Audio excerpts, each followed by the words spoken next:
நான் திருமதி துர்காமூர்த்தி, நாமக்கல் மாவட்ட ஆட்சித்தலைவர் பேசுகிறேன். நமது மாவட்டம் நிலத்தடி நீர் பற்றாக்குறை மாவட்டமாக கண்டறியப்பட்டுள்ளது. இதனை நிவர்த்தி செய்யும் வகையில் நமது மாவட்டத்தில் பல்வேறு மழைநீர் சேகரிப்பு கட்டமைப்புகள் உருவாக்கப்பட்டு வருகிறது.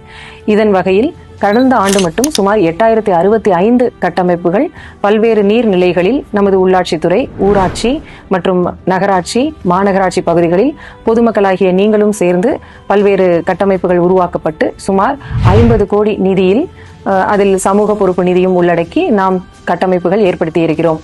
இதற்காக நமக்கு டிபார்ட்மெண்ட் ஆஃப் ஜல் சக்தி நம்மளுடைய மாவட்டத்தை தேர்வு செய்து ஜன் சஞ்சய் மற்றும் ஜன் பாகிதாரியின் விருது நமக்கு வழங்கப்பட்டிருக்கிறது. இந்திய அளவில் நமது மாவட்டத்திற்கு ஒரு அங்கீகாரம் கிடைத்திருக்கும் நிலையில் தொடர்ந்து நம்மளுடைய பணிகள், அதாவது மழைநீர் சேகரிப்பிற்கான கட்டமைப்புகளை தொடர்ந்து செயல்படுத்த வேண்டும் என்பதிலும் நாம் உறுதியாக இருக்க வேண்டும் என்று தெரிவித்துக் கொள்கிறேன். மழையினால் பெறப்படக்கூடிய ஒவ்வொரு நீரினையும் நாம் பாதுகாப்பாகவும் அதனை சுத்தமாகவும் பராமரித்து பயன்படுத்த வேண்டும். இவ்விருதினை வழங்கி நம்மை ஊக்கப்படுத்திய மினிஸ்ட்ரி ஆஃப் ஜல் சக்தி அவர்களுக்கும் என்னுடைய நன்றிகளை தெரிவித்துக் கொள்கிறேன்.